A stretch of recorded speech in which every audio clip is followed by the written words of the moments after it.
नमस्कार दोस्तों, मैं अमित जैन, स्पीकर अमित के दूसरे पॉडकास्ट में आप सबका स्वागत करता हूँ। आज की बात मैं आपसे करूँगा भारतीय संस्कृति के एक बहुत ही पुराने बहुचर्चित कैरेक्टर के बारे में। जब भी उनकी बात होती है तो हर एक माता पिता का एक भाव बनता है कि यदि पुत्र हो तो बिल्कुल इन्हीं के जैसा हो। जब मैं आपको उनका नाम बताऊंगा तो आपको उनका चित्र आपकी नज़रों के सामने प्रकट होता हुआ दिखेगा। भारतीय दर्शन में बड़े ही स्वाभिमान के साथ, बड़ी ही श्रद्धा के साथ जिनका नाम लिया जाता है, जी हाँ, मैं बात कर रहा हूँ भारतीय संस्कृति के एक अमिट, कभी ना मिटने वाले कैरेक्टर की, जिनका नाम है श्रवण कुमार। और जब भी श्रवण कुमार जी की बात आती है तो हर एक पिता, हर एक माता ये चाहती है कि उनका बेटा या उनकी संतान बिल्कुल श्रवण कुमार के जैसी ही हो, आज्ञा का पालन करने वाला हो, जैसा उनने बोला हो वैसा करने वाला हो। ये एक पौराणिक कथा है, उसको मैं थोड़ा सा संक्षेप में आपको बता देना चाहता हूँ। श्रवण कुमार जी के माता पिता अंधे थे, वृद्ध थे, और एक बार उन्होंने अपने पुत्र से तीर्थ यात्रा की इच्छा प्रकट की। तो श्रवण कुमार मातृ पितृ भक्ति से लबालब भरे हुए थे। उन्होंने माता पिता की आज्ञा को सुनकर एक लकड़ी की तराजू बनाई। उस तराजू के एक पलड़े पर माता को बिठाया और एक पलड़े पर पिता को बिठाया और कंधे पर लटका के उन्होंने, ऐसा कहा जाता है, पौराणिक कथा है, सत्य घटना भी हो सकती है, और एक कोडिंग की हुई, मतलब गूढ़ रहस्य से भरी हुई एक कहानी भी हो सकती है। क्योंकि मेरे गुरुजी कहते हैं कि भारतीय दर्शन में हर एक कथा, हर एक कहानी, हर एक सूत्र बड़ी ही गूढ़ बात को संजोकर लिखा गया है, बनाया गया है, या हुआ है, या प्रदर्शित किया गया है। तो मुझे लगता है कि ऐसा ही कुछ गूढ़ रहस्य इस कैरेक्टर में है, जिसको आज समझने की ज़रूरत है। आज का जो परिप्रेक्ष्य चल रहा है, उस परिप्रेक्ष्य में इस कैरेक्टर की जो सार्थकता है उसको किस तरीके से महसूस किया जाए और किस तरीके से उसको एग्जीक्यूट किया जाए, ताकि इस पर्टिकुलर कैरेक्टर की आज जो ज़रूरत है वो पूरी हो सके।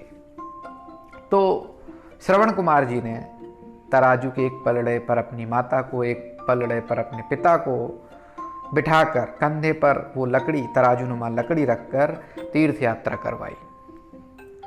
और तीर्थ यात्रा करके उन्होंने अपने माता पिता की इच्छा को पूरा किया। तो ये तो कहानी है, ये पौराणिक कथा है जो कही जाती है। लेकिन यदि हम इस शब्द को बड़ी गौर से समझने की कोशिश करें, इस शब्द को बड़ी गौर से, इसके उच्चारण को सुने, तो हमें समझ आएगा कि श्रवण कुमार जो कैरेक्टर है उसका नाम कुछ और होना चाहिए था। जैसे कि उनका नाम होना चाहिए था सेवक कुमार या आज्ञाकारी सेवक कुमार। लेकिन भारतीय दर्शन में इस पौराणिक कथा में उस बालक का नाम श्रवण कुमार था।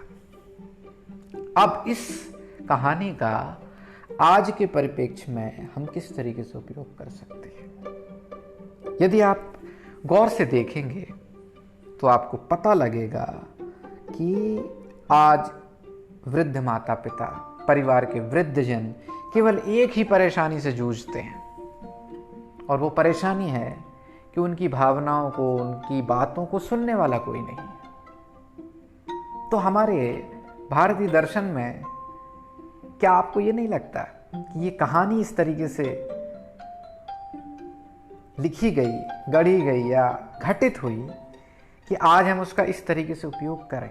श्रवण कुमार, इसका अर्थ ही है कि सुनने वाला, जो बात कही गई है उसको पूरी तरीके से सुनने वाला, मन से, इच्छा से सुनने वाला, ताकि कहने वाले को पूर्ण तृप्ति हो जाए। और मेरा ये मानना है, यदि माता पिता की बात को केवल अच्छे तरीके से सुन लिया जाए तो मुझे लगता है कि ये बहुत बड़ी ज़रूरत है आज की समय की, आज की डेट की। तो इस कहानी के कैरेक्टर श्रवण कुमार को यदि हम इस तरीके से इंटरप्रेट करें, इस तरीके से ग्रहण करें कि हम खुद श्रवण कुमार बन जाएं, कोई बुद्धि ना लगाएं, कोई तर्क ना लगाएं, उनकी बात को सुन लें।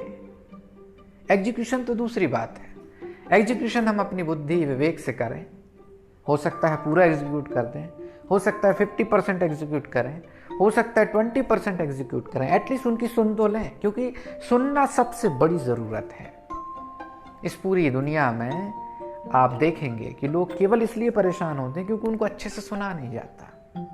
कभी आप किसी व्यक्ति को, भले वो कितना भी बेकार बोल रहा हो, कितना भी ऊल जलूल बोल रहा हो, यदि आप अच्छे लिसनर बन के उनको सुनते हैं तो आप देखिए आपकी और उसकी बॉन्डिंग बहुत तगड़ी हो जाती है।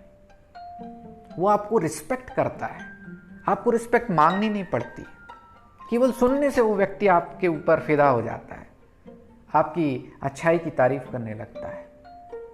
तो अच्छा लिसनर बनने के लिए इससे अच्छा कैरेक्टर नहीं हो सकता जिसको हम अडॉप्ट कर सकें, जो आज की ज़रूरत भी है। वृद्ध माता पिता को, वृद्ध जनों को केवल एक ही चीज़ की ज़रूरत है कि उनकी बातों को सुन लिया जाए, और वही आज की डेट में लैकिंग है, कहीं ना कहीं ये मिसिंग है, क्योंकि हम आज की दुनिया में इतने बिजी हैं, शायद मैं भी उसमें हूँ, लेकिन कोशिश करता हूँ कि उनको सुने। तो आज के युग की जो सबसे बड़ी ज़रूरत है वो है श्रवण कुमार बनने की। इस कहानी का जो कैरेक्टर है श्रवण कुमार, उसका शाब्दिक अर्थ पकड़िए कि हमारे भारतीय दर्शन में ऋषियों ने किस तरीके की पौराणिक कथा बनाई, कही, कि हम उसको इस तरीके से अडॉप्ट कर सकें। हर एक शब्द के पीछे एक अर्थ होता है, एक गूढ़ अर्थ होता है।